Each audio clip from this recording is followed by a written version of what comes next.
C'est le droit international par la loi du plus riche et du plus fort militairement.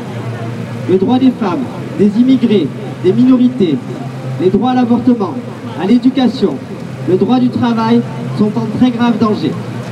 L'environnement est sacrifié sur l'autel du capital financier. Leur politique néolibérale et autoritaire vise à permettre aux multinationales de faire toujours plus de profit. Nous ne sommes pas naïfs. Derrière les discours martiaux sur l'économie de guerre se cachent de vils intérêts capitalistiques. Car la guerre, ça rapporte. Autre avantage pour les libéraux et le patronat. La guerre est le meilleur moyen de faire accepter l'inacceptable. À l'heure où s'ouvrent les concertations sur la réforme des retraites et au moment où le grand patronat est à l'offensive pour réclamer une simplification radicale de la vie des entreprises au détriment des droits des travailleuses et des travailleurs, comme de l'environnement. L'économie de guerre, on connaît. C'est moins d'argent pour nos services publics et nos droits sociaux, et moins de droits et de liberté, en faisant, comme toujours, payer les travailleuses et les travailleurs. Nous sommes aujourd'hui mobilisés pour refuser que les services publics, la justice, la santé, l'éducation, les salaires et les retraites soient sacrifiés sous prétexte d'économie de guerre. Au contraire, nous défendons la paix et la coopération entre les peuples et appelons à combattre les régressions sociales qui impactent toujours plus violemment les salariés du public et du privé, les retraités, les privés d'emploi et les usagers des services publics. Il faut traiter les vrais sujets, l'énorme et scandaleuse disparité de revenus et des conditions de vie, les phénomènes de précarité, l'isolement des populations, l'individualisme, l'insertion. Il est nécessaire de se mobiliser, de se remobiliser pour empêcher le gouvernement et le patronat d'enterrer la question des retraites ou de nous en imposer une pire encore. À peine appliquée, la réforme des retraites de 2023 fait déjà des ravages. Des salaires plus bas, des carrières freinées, des retraites amputées. Pénalisées tout au long de leur vie, les femmes subissent de plein fouet la réforme qui allonge encore leur temps de travail et aggrave leur précarité. Le chômage des seniors est en hausse, ils peinent à retrouver un emploi et les dernières réformes ont durci les conditions d'indemnisation de l'assurance chômage. Beaucoup plongent dans la misère. Dans le même temps, la loi bien mal nommée de plein emploi tire le marché du travail vers le bas en matière de conditions de travail et de rémunération, en subordonnant l'octroi du RSA si faible pour à peine survivre à 15 heures d'activité minimum. Ce n'est ni plus ni moins que de l'exploitation des travailleurs et une fragilisation de leur situation déjà précaire. L'absence de prise en compte de la pénibilité entraîne des problèmes de santé. Elle réduit l'espérance de vie en bonne santé. Et en parallèle, les services publics, hospitaliers et de santé s'effondrent dans le contexte de casse délibérée du service public. Nous le savons, d'autres choix sont possibles, nécessaires et finançables par l'égalité salariale, par la contribution des dividendes, par la lutte contre la fraude, par l'assujettissement aux cotisations des primes. Nous revendiquons la recherche de la paix et du progrès social plutôt que l'escalade de la guerre et de la misère. En effet, de l'argent, il y en a eu pour sauver les banques. De l'argent, il y en a pour l'escalade guerrière. De l'argent, il y en a pour les actionnaires. 100 milliards d'euros de dividendes versés en 2024 en France, 1750 à l'échelle du monde. On va de record en record au détriment du revenu des travailleurs. Alors agissons pour que l'argent soit affecté au progrès social. En privilégiant la rentabilité financière à court terme, le CAC 40 et les multinationales affaiblissent l'emploi et étouffent les petites entreprises. L'annonce de la suppression de centaines d'emplois à ArcelorMittal et dans des sites français ne montre malheureusement magistralement.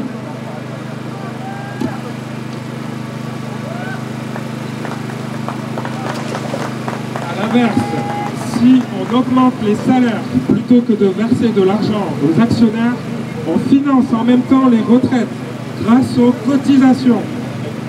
Les cotisations sociales sont notre protection solidaire. Ce sont bien plus que des lignes sur la fiche de paye. Elles servent à financer la santé, la retraite, le chômage, les congés parentaux et bien d'autres protections essentielles. Chacun cotise selon ses moyens et reçoit selon ses besoins. C'est une façon de mutualiser les risques pour ne pas être seul en cas de coup dur.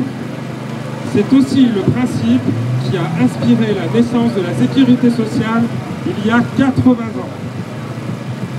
Afficher ces lignes sur le bulletin de paie, c'est permettre aux salariés de connaître leurs droits. Contrairement aux idées reçues, augmenter les salaires ne fragilise pas l'économie, bien au contraire. Chaque euro de salaire en plus stimule la consommation, soutient la croissance et finance la sécurité sociale et les retraites. Grâce à notre mobilisation à toutes et tous, le sujet des retraites est toujours au centre de l'actualité. Le gouvernement a été contraint d'ouvrir des concertations et les parlementaires doivent ensuite voter. Patronat et gouvernement font tout pour empêcher l'abrogation de la réforme. Il faut faire la différence. Par notre mobilisation, une large majorité de concitoyens et de députés sont toujours opposés à la réforme. Financer le système est possible. C'est une question de choix de répartition des richesses. Notre pays n'a jamais été aussi riche. Nous n'avons jamais compté autant de milliardaires, ni versé autant de dividendes aux actionnaires. Cet argent que nous créons par notre travail doit servir au progrès social et environnemental. Il nous faut élever le rapport de force et nous mobiliser encore davantage pour la paix, la défense de nos libertés, pour la justice sociale, pour des rémunérations et pensions décentes et contre la persistance des inégalités salariales entre les femmes et les hommes, contre l'instauration du travail gratuit pour les bénéficiaires du RSA, pour des services publics de proximité et de qualité, contre la volonté gouvernementale et patronale d'augmenter encore et toujours le temps passé au travail. 2 ans après la réforme, est toujours aussi inacceptable. Les 64 ans doivent être approchés.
Mais non.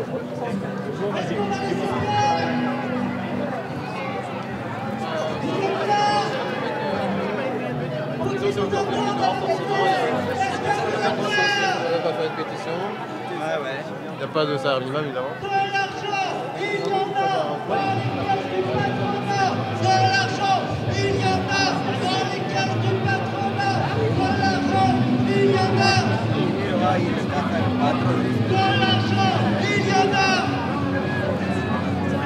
De l'argent, il y en a. De l'argent, il y en a. De l'argent, il y en a. De l'argent, il y en a.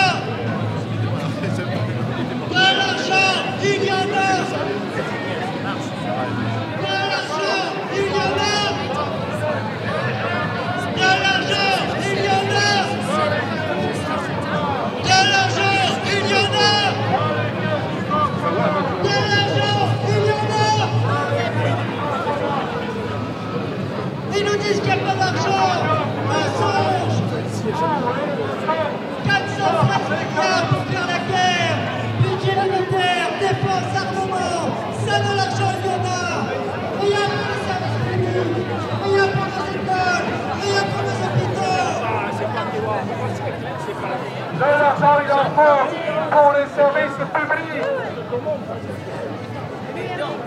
Il en faut pour la santé. Il en faut pour la communication. Il en faut pour l'éducation. Nous sommes nombreux à la défilé. Non, le problème n'est pas la fête du travail. Ça, c'est la version Pétain. Pour nous, c'est le refus de la guerre sociale. C'est la défense de nos droits pour qu'en conquérir de nouveau. Les congés payés, la limitation du temps de travail.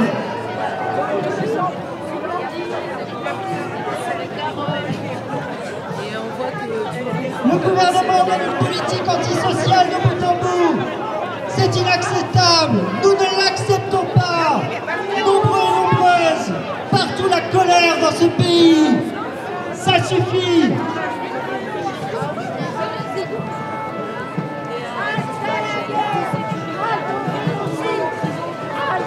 Augmentez les salaires, pas les actionnaires. Augmentez les salaires, pas les actionnaires. Augmentez les salaires. Augmentez les salaires. Augmentez les salaires. Augmentez les salaires, pas les actionnaires. Augmentez les salaires. Augmentez les salaires. Augmentez les salaires. Augmentez les salaires. Augmentez les salaires. Et la réforme des retraites, on en parle. Cette réforme qui a été massivement rejetée par des manifestations monstrueuses dans tout le pays, qui a été imposée au forceps à coup de 49.3 à tout un pays qui ne veut pas travailler plus longtemps, alors que les solutions, il y en a. Rien ne nous obligeait à travailler jusqu'à 64, 65, 67 ans. Ce sont des choix politiques et ces choix ne passent pas. Alors on ne lâche rien. Cette réforme qui pourrait bouger, elle doit être bougée. On voudrait négocier à la prise de politique conclave.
Abat le néolibéralisme européiste.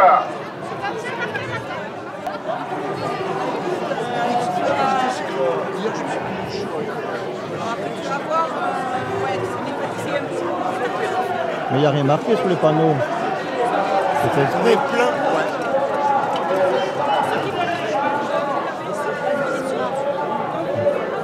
Toi, t'as rien à dire et nous, on n'a rien à faire. Il n'y a rien.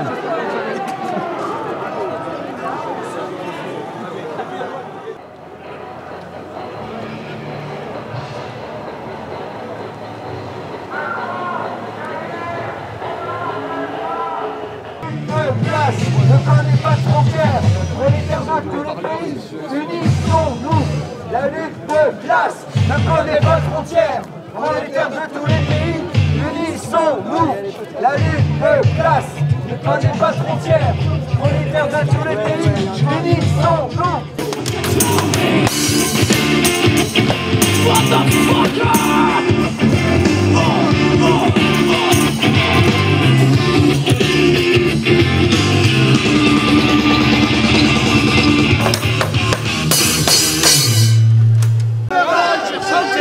Anticapitalista, anticapitalista, anticapitalista. Blocage, Beyrouth dégage. Blocage, Beyrouth dégage. Blocage, Beyrouth dégage. Blocage, Beyrouth dégage. Blocage, Beyrouth dégage. Blocage, Beyrouth dégage. Grève, blocage, Beyrouth dégage. Grève, blocage, Beyrouth dégage. On ne sera pas la chair à canon du patronat, c'est hors de question.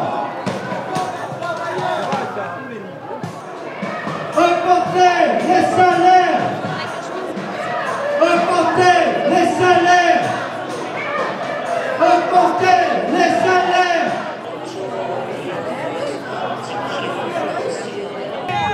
Non au génocide, non à la guerre, non au génocide, non à la guerre, non au génocide, non à la guerre, non au génocide, non à la guerre. Macron, ta gueule, on n'en peut plus.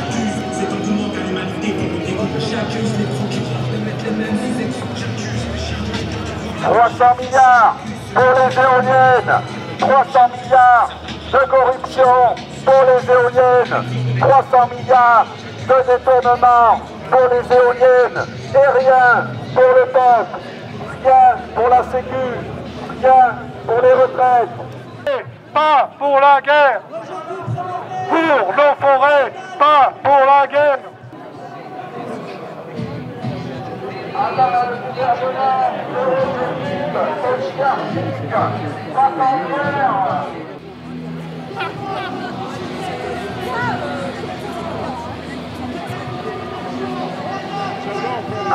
L'apartheid social constitué par les ZFE. L'apartheid social constitué par les ZFE.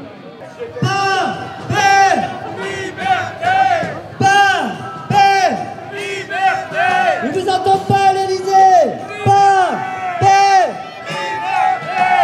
Pas paix. Pas paix. Patronat, de l'argent, il y en a.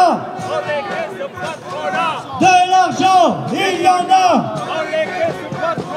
De l'argent, il y en a. De l'argent, il y en a.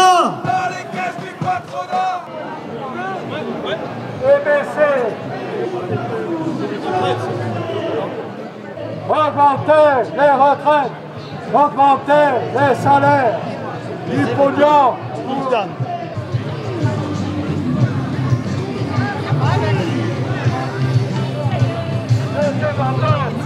Laissez de parler.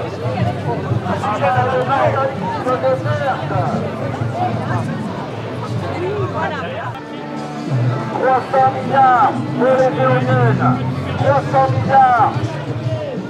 Qui conduit à la guerre et au fascisme. À bas, le capitalisme qui conduit à la guerre et au fascisme. À bas, le capitalisme qui conduit à la guerre et au fascisme. À bas, le capitalisme qui conduit à la guerre et au fascisme. À bas, le capitalisme.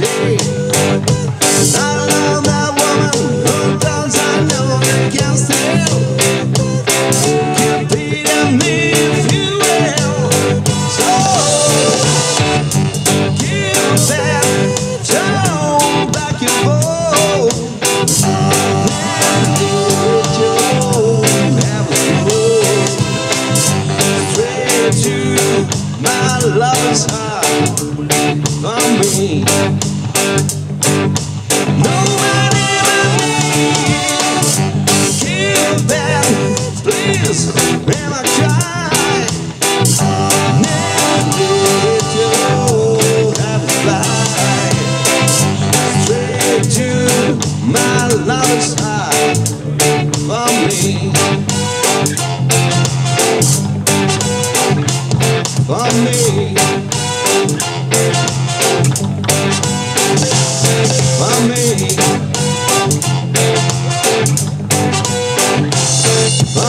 République.